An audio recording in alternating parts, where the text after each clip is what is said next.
ayat yang ke-8 sampai ayat yang ke-11 dalam perikop larangan tentang minuman keras bagi imam yang menyelenggarakan kebaktian. Ayat 8 sama-sama 1, 2, 3.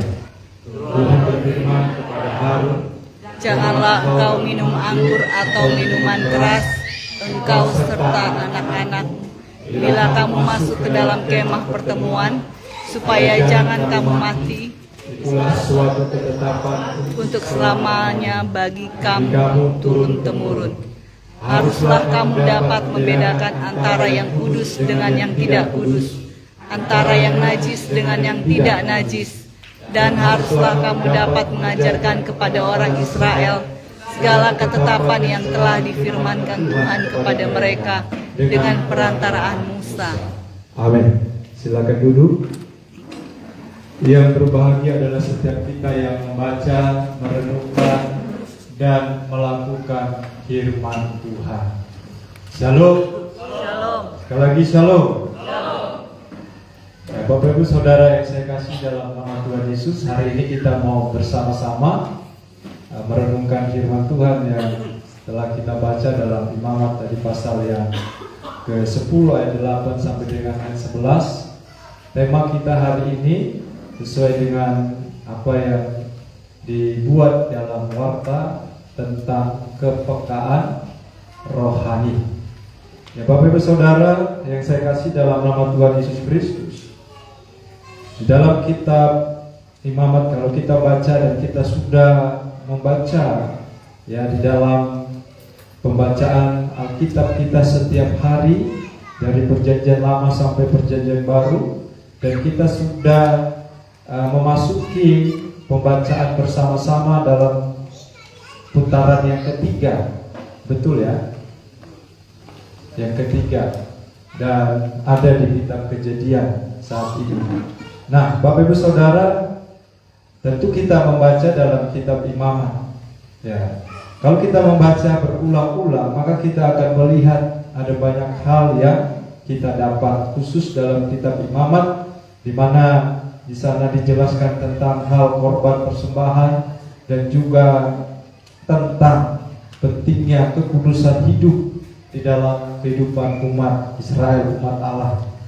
Nah, Bapak Ibu Saudara yang saya kasih dalam nama Tuhan Yesus, di dalam perjanjian lama, ya, jangankan menghadap kehadirat Allah untuk memberikan persembahan korban saja, ya, tidak semua itu orang dapat melakukannya.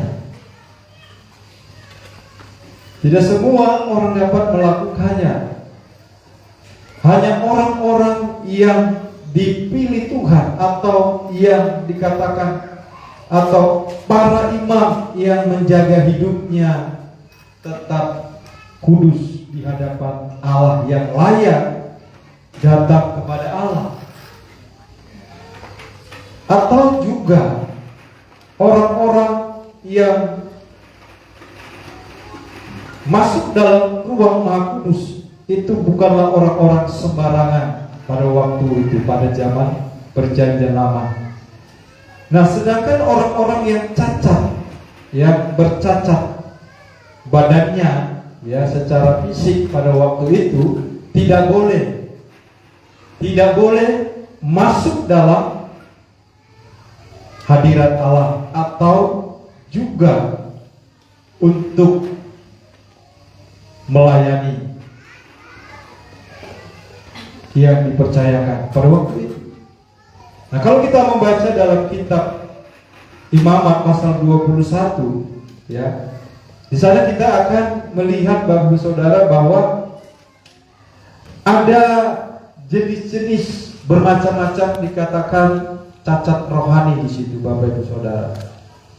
Ya, coba kita perhatikan dalam pasal yang ke-21 di situ ayat 18 sampai dengan ayat 20, boleh ditampilkan juga di layar supaya kita bisa perhatikan. Dikatakan begini, karena setiap orang yang bercacat badannya tidak boleh datang mendekat orang buta, orang timpang, orang yang bercacat mukanya, orang yang terlalu panjang anggotanya, orang yang patah kakinya atau tangannya, orang yang berbongkol atau yang kerdil badannya, atau yang bulat matanya, orang yang berkedal atau berkurap, atau yang rusak buah pelirnya, dan seterusnya. Dikatakan bahwa, baik saudara, itu tidak boleh, ya. Dikatakan bercacat badannya tidak boleh untuk masuk dalam hadirat Allah atau datang di hadapan Tuhan. Nah, Bapak Ibu Saudara yang saya kasih dalam nama Tuhan Yesus Kristus, dan kita sekarang ada di dalam anugerah Tuhan. Oleh Kristus kita dilayakkan datang kepada Allah.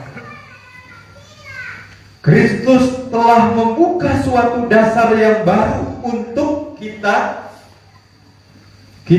memiliki hubungan dengan Allah. Dijelaskan dalam 2 Korintus 5 ayat 21, dikatakan apa yang tidak. Coba ditampilkan. Bisa? Maksudnya 2 Korintus 5 ayat 21. Dikatakan bahwa dia yang tidak mengenal dosa telah dibuatnya menjadi dosa karena kita, supaya di dalam dia kita dibenarkan oleh Allah. Dan oleh darah Yesus kita sekarang penuh keberanian dapat masuk ke dalam tempat kudusnya, dan ia telah membuka jalan yang baru. Dalam Ibrani 10 sana dijelaskan 19:20. Nah, Bapak Ibu Saudara yang saya kasih dalam nama Tuhan Yesus, sebagai orang yang telah diselamatkan, kita harus berusaha hidup kudus. Jadi kita sebagai orang yang sudah diselamatkan berusaha untuk kita hidup kudus. Sebagaimana dikatakan dalam firman Tuhan Efesus 5 ayat 27, bahwa kita itu datang tanpa cacat atau kerut atau yang serupa, tetapi supaya Pak, jemaat kudus tidak bercacat. Jadi bukan jemaat yang bercacat rohani. Kalau dalam Perjanjian Lama itu tentang cacat jasmani, tubuh badannya itu tidak boleh bercacat. Tetapi karena kita sudah ada di dalam anugerah Tuhan melalui Yesus, kita dibenarkan, maka sebagai orang percaya kita tidak boleh bercacat rohani. Cacat rohani. Karena kalau cacat rohani, maka kita sama dengan tidak layak atau tidak berkenan di hadapan Tuhan. Nah, Bapak Ibu Saudara yang saya kasih dalam nama Tuhan Yesus Kristus, orang Kristen yang dewasa itu adalah orang Kristen yang mengerti kehendak Tuhan. Sebagaimana dikatakan dalam Ibrani 5 ayat 14, bahwa ia mempunyai panca indera yang terlatih untuk membedakan yang baik daripada yang jahat. Dan ayat 10 tadi, Imamat 10 dikatakan, haruslah kamu dapat membedakan antara yang kudus dengan yang tidak kudus, antara yang najis dengan yang tidak najis. Di dalam Imamat 21 tadi, berapa jenis dikatakan dalam cacat tadi rohani, yaitu digambarkan buta timpang. Di situ ada cacat muka, Bapak Ibu Saudara. Nah, kita melihat dalam nats firman Tuhan tadi bahwa setiap anak Tuhan harus dapat membedakan yang kudus dengan yang tidak kudus. Tuhan tidak mau kita sampai menderita yang namanya cacat rohani dalam mengiring Tuhan. Nah, kalau cacat secara fisik, ya itu tidak menjadi persoalan. Tapi cacat rohani itu akan menjadi persoalan besar. Jangan sampai kita menderita cacat rohani. Jenis cacat yaitu dikatakan tadi cacat muka, Bapak Ibu Saudara. Kalau muka yang bercacat itu dalam bahasa aslinya dikatakan dia itu cacat rusak di hidung. Hidungnya rusak. Cacat muka itu hidungnya rusak. Kalau hidungnya rusak, Bapak Saudara, hidung yang rusak berarti itu berbicara tentang kepekaan. Karena hidung itu harus bisa, hidung yang baik itu bisa membedakan mana aroma atau macam-macam aroma, ya. Kalau hidung yang rusak itu semuanya sama, tidak bisa membedakan mana yang wangi dan mana yang tidak wangi, mana yang sedap, mana yang tidak sedap. Ya, saya teringat waktu kena COVID, Bapak dan Saudara, hidung rusak, tidak bisa membedakan yang wangi dengan yang tidak wangi. Saya biasa cuci pakaian, waktu itu pakai molto, Bapak, supaya wangi. Tapi saya tidak menyadari bahwa pakaian itu tidak ada wanginya. Sampai saya salahkan ibu, kenapa molto itu yang tidak baik, tidak ada wanginya. Saya bilang ada wanginya. Soalnya ada, saya bilang. Ya, karena tidak tercium lagi, sudah rusak hidung ciumannya. Baru saya sadar bahwa salah satu tanda-tanda orang kena COVID itu adalah penciumannya tidak bisa mencium aroma, semua sama. Ya. Jadi itu berbicara tentang kepekaan, Bapak dan Saudara. Tidak ada kepekaan lagi membedakan, ya. Kalau udah cacat muka, rusak hidungnya, itu tidak bisa membedakan mana yang wangi dan mana yang tidak wangi, mana yang macam-macam bau-bauan dan lain sebagainya. Nah, Bapak Saudara yang saya kasih dalam nama Tuhan Yesus, tentu saja hidung yang rusak itu tidak peka dalam segala sesuatu. Ya, bau-bauan yang beraneka ragam dianggapnya sama. Ya. Antara bau yang busuk dengan yang tidak busuk, dia tidak tahu bedakan. Karena panca inderanya telah rusak dan tidak berfungsi. Seseorang yang tidak memiliki kepekaan rohani, Bapak Ibu Saudara, maka itu sama dengan hidungnya rusak. Secara rohani dia tidak bisa membedakan mana yang baik dan mana yang benar, mana yang kudus, mana yang tidak kudus, atau mana yang berkenan atau mana yang tidak berkenan. Jadi hari ini kita mau belajar tentang kepekaan rohani. Jadi kalau orang yang cacat rohaninya, maka dia tidak akan memiliki kepekaan rohani. Jadi kalau tidak memiliki kepekaan rohani, apa yang terjadi, Bapak Ibu Saudara? Yang pertama, tidak dapat membedakan antara yang kudus dengan yang tidak kudus dalam ayat 10 tadi.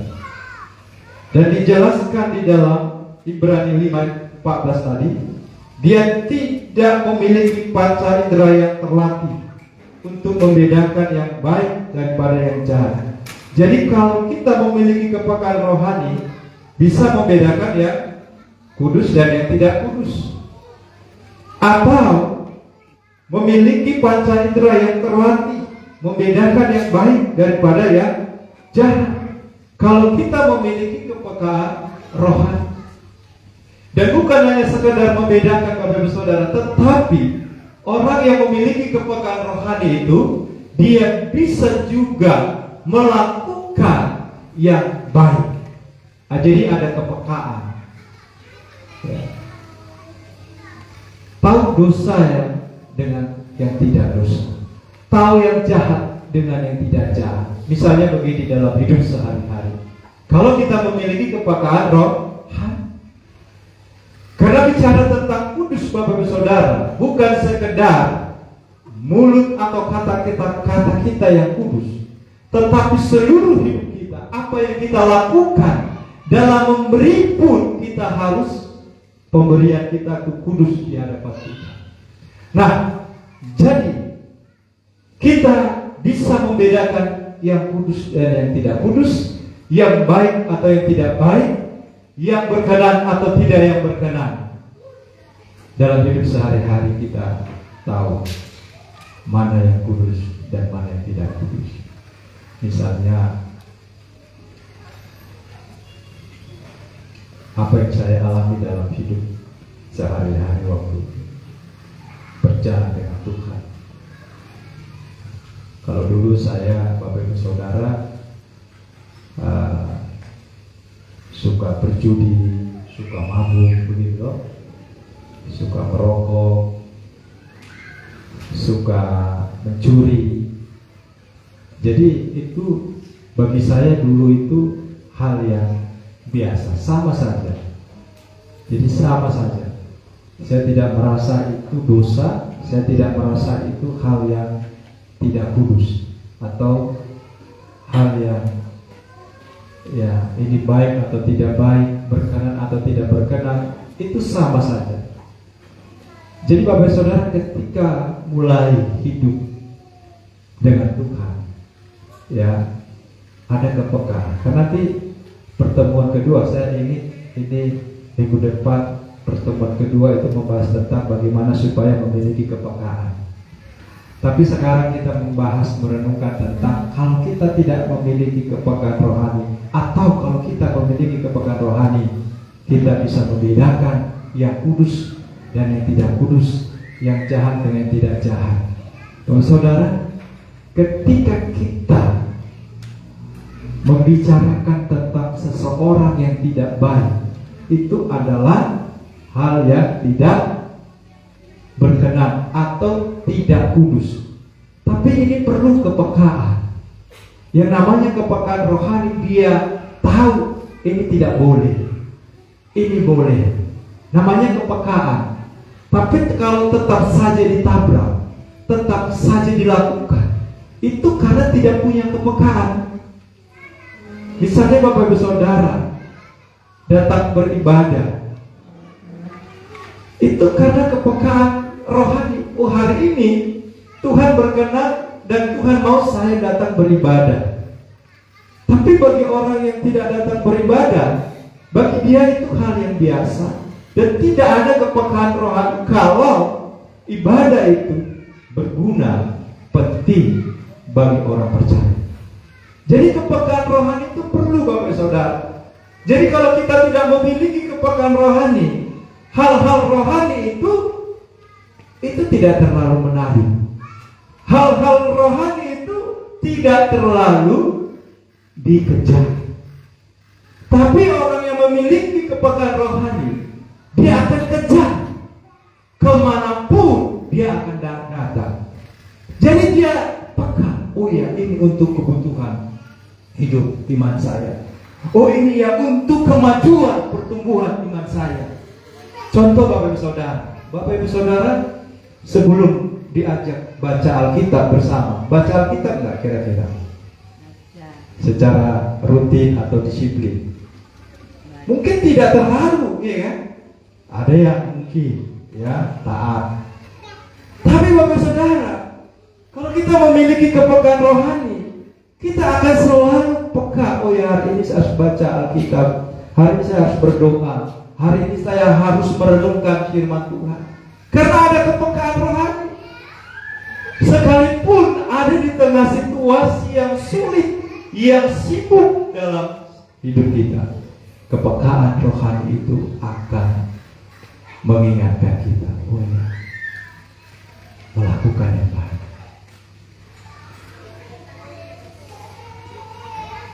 Dalam kehidupan sehari-hari ini sangat penting.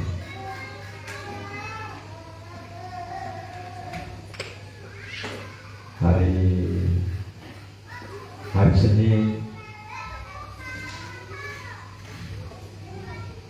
saya ajak anak-anak lihat pasar malam, karena sempat janji sama anak yang bungsu.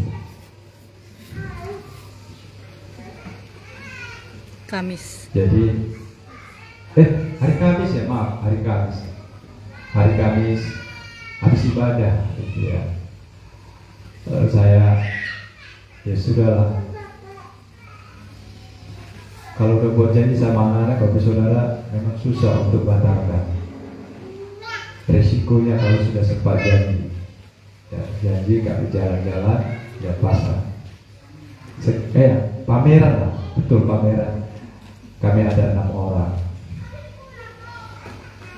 bawa anak-anak, bisa aja keliling-keliling, lihat-lihat pameran apa yang ada. Sampai ada anak-anak bilang, kok kita ini hanya putar-putar saja, kok sampai ada main-mainannya atau apa gitu. Ya kita kesini kan mau lihat pameran, ya mutar-mutar lah. Kalau nggak mutar-mutar ya nggak bisa lihat juga. Masa kita mau berdiri lalu selfie saja kan nggak juga gitu. Tapi ketika putar, saya lihat ada satu stand di situ yang dibuat stand yang gereja punya. Gereja, dan saya ngobrol-ngobrol dengan pendetanya di situ, kebetulan ada cerita-cerita. Ternyata stand ini ide dari jemaat untuk penggalangan dana, di mana mereka sedang membangun gedung gereja. Lalu ide itu dianggap baik, lalu dibuatlah stand di situ. Mereka berjualan, ada menu-menunya yang ditampilkan. Jadi saya bilang sama anak-anak, gimana? Mau makan dulu atau mau nanti? Karena pas sore itu jam 6 belum makan. Jadi anak-anak bilang, kita lihat-lihat dulu lah katanya. Oke, supaya agak capek dan lapar kan gitu. Akhirnya kami keliling-keliling sambil ada bermain berapa permainan. Akhirnya gimana? Sudah kita makan. Ada di situ tadi mie goreng, ada mie kuah, ada yang lain-lain. Ya, ayo kita jalan, kita makan ke stand yang gereja buat di sana, salah satu gereja. Akhirnya saya minta anak-anak, pilihannya sendiri, situ ada ditulis mau apa. Ada yang minta mie goreng, ada yang minta mie kuah, ada yang minta tambah nasi lagi, ya, dan lain sebagainya. Dan Bapak Ibu, sambil makan kami ngobrol-ngobrol sama pendetanya di situ, cerita tentang pelayanan, bagaimana. Saya katakan prosesnya masih jauh pembangunnya, masih jauh Pak katanya, masih jauh. Akhirnya setelah selesai makan saya lihat, lalu saya minta yang melayani, coba minta tolong dihitung berapa, saya katakan. Sekian. Oh, lalu saya mencoba untuk menambahkan, tujuannya dari yang kami makan, menambahkan lebih untuk belanja kami. Lalu ibu yang menerimanya kaget. Nggak apa-apa, saya bilang, memang kan ini tujuannya untuk penggalangan dana. Bapak Saudara, hal-hal yang seperti itu contoh kita miliki kepekaan untuk melakukan yang baik. Amin. Banyak kita ketemu orang ketika dia sharing tentang hal-hal pergumulan hidupnya dan lain sebagainya, kita harus bisa memiliki kepekaan. Ya. Jadi saya juga belajar, wah ini pasti butuh banyak dana. Maka apa salahnya lah kalau dibantu semampunya, kan begitu. Ada kepekaan. Kita berbuat baik karena ada kepekaan. Kita tahu ini sesuatu yang baik, kita harus peka melakukan. Ada banyak anak-anak Tuhan yang peka, memiliki kepekaan rohani. Dia tahu kalau ini sesuatu yang kudus, ini sesuatu yang berkenan, dia lakukan, dia buat. Jadi Bapak Saudara, itulah mengapa kita harus memiliki kepekaan, supaya kita bisa membedakan yang dosa maupun yang tidak dosa. Ya. Dalam kehidupan sehari-hari pun harus demikian. Kepekaan kita, kalau saya bicara seperti ini, kira-kira ini kudus nggak di hadapan Tuhan? Kalau saya memikirkan tentang seseorang, ini baik nggak tentang orang itu? Kita harus peka. Jangan sampai kita tidak peka. Harus bisa membedakan yang benar dan yang tidak benar. Jadi kita harus peka. Ada kepekaan, oh ya saya harus ikuti yang benar, sekalipun memang yang tidak benar di pihak yang dekat dengan kita. Karena ini masalah kudus dan tidak kudus, Bapak Ibu Saudara. Jadi kalau kita harus peka, kalau punya teman juga peka.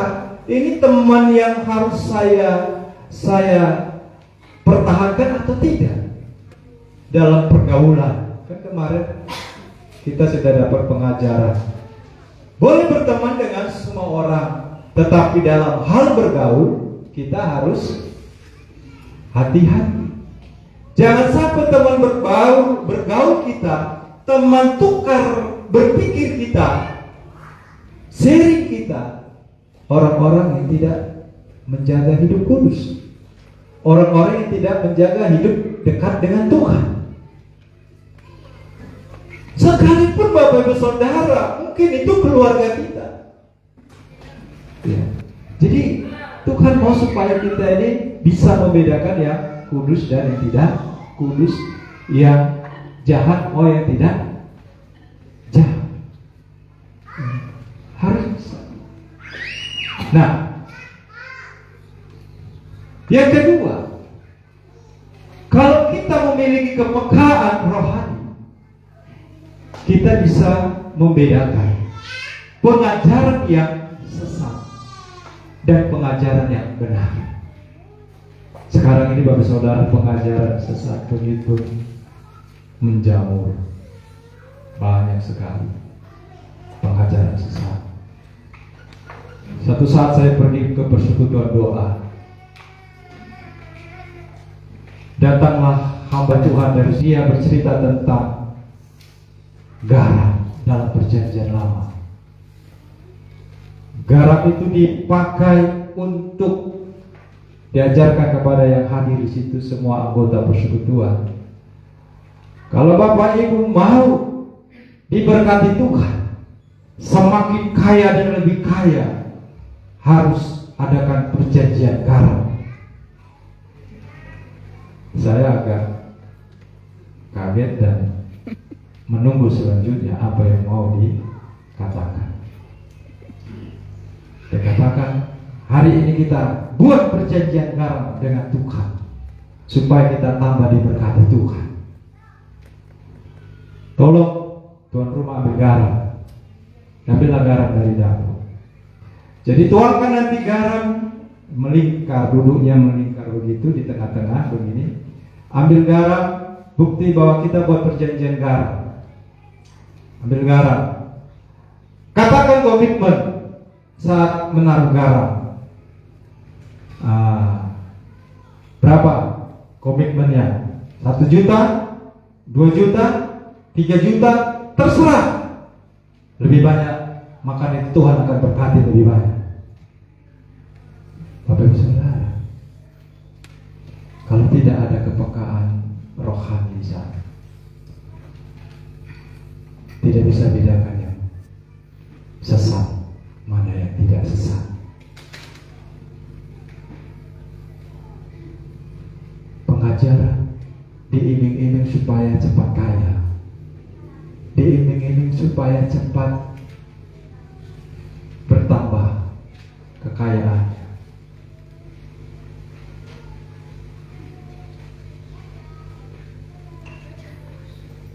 Kita harus bisa, Bapak Saudara, bedakan mana pengajaran yang sesat, mana yang benar.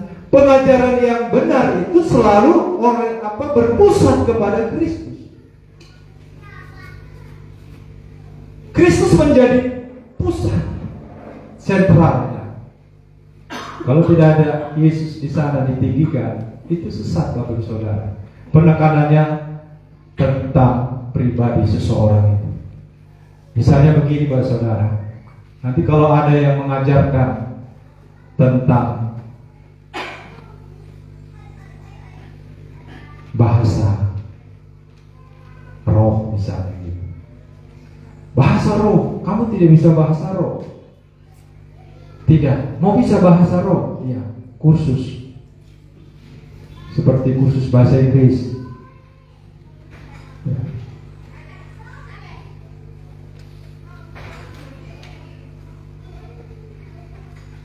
Kalau kita tidak peka, Bapak Saudara, maka yang penting, Bapak Saudara, ya, kita itu bacaan kita. Karena banyak sekarang orang disesatkan. Ada begitu banyak persekutuan doa yang membingungkan, aneh. Misalnya, ketika ada seorang ketua persekutuan doa, dia berdoa, lalu dia mengatakan tentang masalah yang dihadapi. Misalnya begini, dia bermasalah dengan suaminya, cekcok dengan suaminya. Lalu hamba Tuhan yang berdoa berkata, oh, itu suamimu sedang selingkuh dengan seseorang. Lalu didengar, akhirnya didatangi yang dikatakan selingkuh dengan si A itu didatangi. Di situ yang mengatakan selingkuh itu siapa? Itu saya sudah doa tadi dengan hamba Tuhan itu. Lalu hamba Tuhan itu didatangi, lalu dipukul. Akhirnya jadi persoalan. Ada banyak, Bapak Saudara, tentang pengajaran yang sesat. Jangan sampai kita tidak memiliki kepekaan rohani. Kami waktu di bawah tinggal, ada teman yang juga tinggal di bawah. Dia didatangi dengan seorang yang berkata bahwa dia hamba Tuhan. Lalu dia bilang begini, Ibu, saya hamba Tuhan. Tuhan perintahkan supaya ibu kasih ongkos saya, transport saya mau pulang kampung.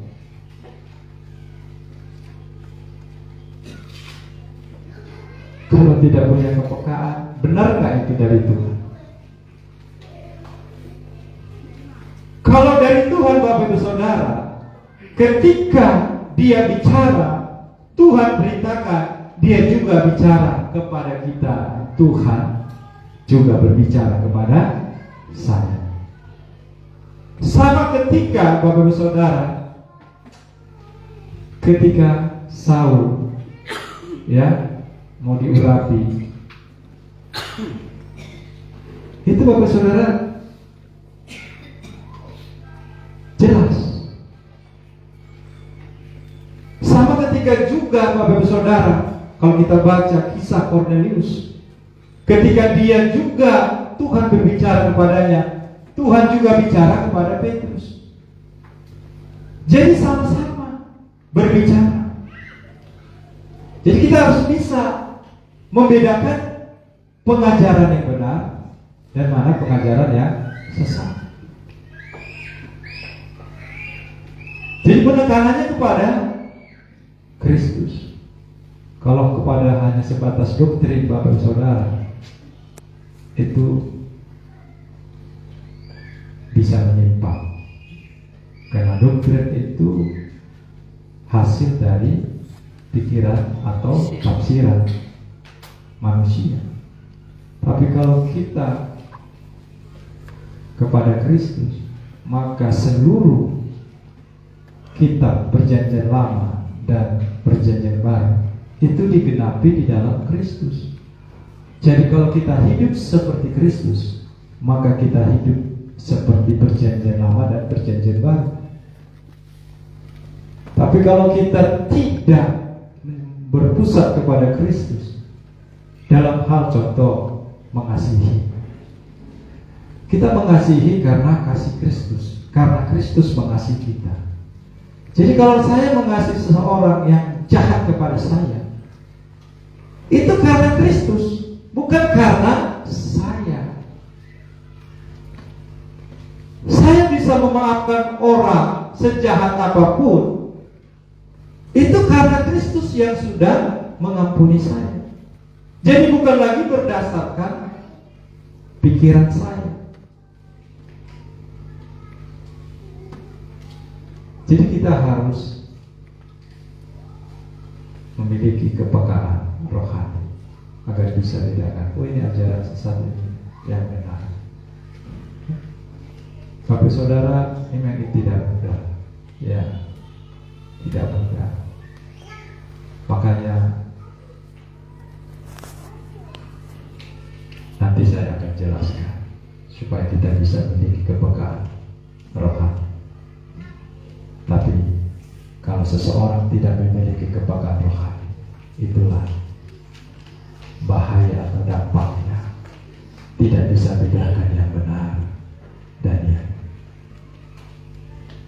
tidak benar. Tidak bisa bedakan yang kudus dengan yang semua dicampur aduk, sama saja, sama kayak hidung yang rusak tadi. Semua dia tidak tahu bedakan berbagai macam aroma bau-bauan. Hidungnya sudah rusak, cacat rohani. Jadi kalau orang yang cacat rohani, dia tidak bisa lagi memiliki kepekaan rohani. Bapak Saudara, mari kita memiliki kepekaan rohani dalam hidup kita. Kalau kita memiliki kepekaan, Bapak Saudara, kita menjadi anak-anak Tuhan yang tidak sulit. Ya, mau tolong orang, mau bantu orang, itu tidak susah. Tidak pikir-pikir dulu. Oh, ini orangnya nggak pernah kok bantu saya, ngapain saya bantu dia, ya kan? Ini bukan keluarga saya. Tapi kalau kepekaan rohani tidak begitu, Bapak Saudara. Kepekaan rohani kita itu tidak dibatasi dengan keterbatasan kita secara manusia. Kalau ada orang jatuh di jalan, ya, kita tidak memiliki kepekaan rohani untuk bantu dia. Tapi orang yang punya kepekaan rohani, jatuh dia di jalan, kena tabrak dia mungkin waktunya berani, kita bisa berhenti dan membantu. Misalnya contoh. Jadi kepekaan rohani ini harus kita miliki dalam rumah tangga, dalam kehidupan di kantor, bekerja, supaya kita tidak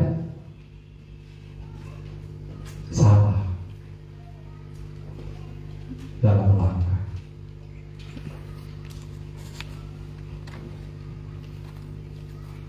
Kita akan tahu, Bapak Saudara, orang yang tipu dan orang yang suka menipu dan orang yang tulus itu tahu ada kepekaan rohani.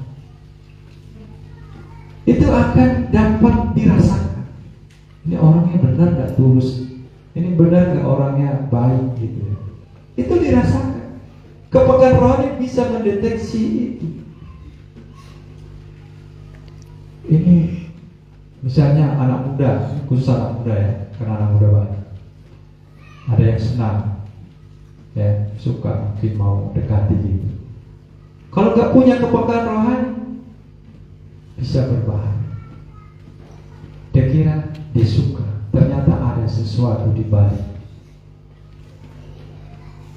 motivasinya yang tidak baik. Oh, saya mau dekat dia karena dia bla bla bla. Oh, saya mau nikah dengan dia karena bla bla bla.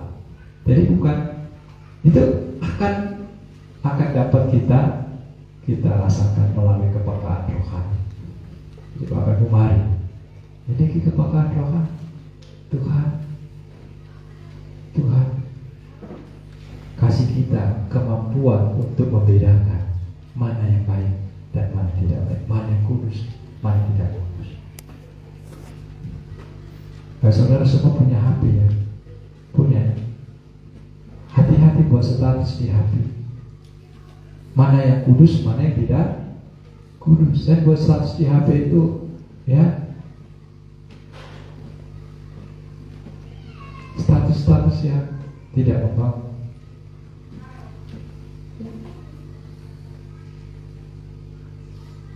Hati-hati, karena kita akan menghadapi banyak pengajar-pengajar sesat.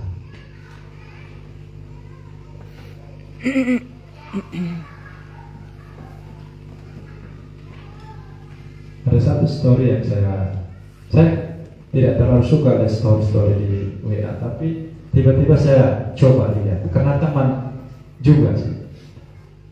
Tapi saya coba lihat dia buat statusnya di situ begini: jangan cari Tuhan, karena Tuhan tidak pernah hilang. Ini kenapa ya? Jangan cari Tuhan karena Tuhan tidak pernah hilang. Kita yang hilang. Padahal Yesaya 55 ayat 6, carilah Tuhan. Dia bilang jangan cari Tuhan. Nah, kalau nggak baca kitab memang, oh iya ya, jangan cari Tuhan. Iyalah, kau usah terlalu cari Tuhan. Karena dia nggak baca kitab, jangan cari Tuhan, karena Tuhan tidak hilang. Padahal Alkitab Yesaya 55 carilah Tuhan selama dia berkenan di temui.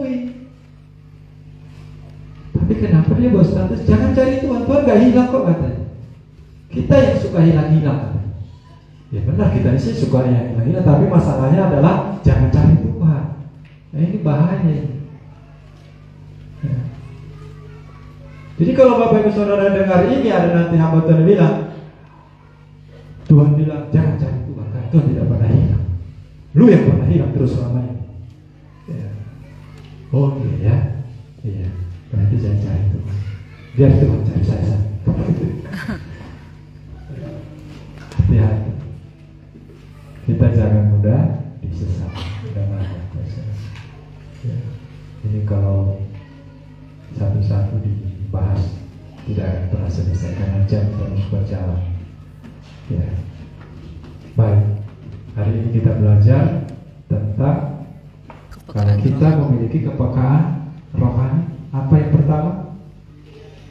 Kita bisa membedakan yang kudus dan yang tidak kudus, yang baik atau yang tidak baik. Jadi bedakan. Di luar kita hidup, bedakan ini kudus atau tidak kudus. Oh ini janganlah. Ya, jangan kompromi sama dosa. Tuhan bilang kan tidak boleh kompromi, kan amin. Yang kedua tadi apa? Pengajaran yang benar dan yang sesat. Oh ini pengajaran yang benar, ini yang membangun iman saya. Kalau pengajaran yang sesat biasanya itu buat kita takut, buat kita lemah. Pernah gak dengar pengajaran begitu? Akhirnya kita tadinya datang dengan lemah ini, tiba-tiba pulang tak bisa lagi berjalan. Mau pulang, kenapa? Udah terlalu noe dengan dia punya cerita. Padahal Tuhan bilangkan, marilah kepadaku yang letih lesu dan berbeban berat. Apakah dikatakan aku akan membuat kau tanpa berbeban berat? Tidak dong. Tapi dia bilang aku memberi keredaan. Sebenarnya sederhana kalau kita memiliki kepekaan. Sesuatu yang membangun, yang menyemangati itu dari Tuhan.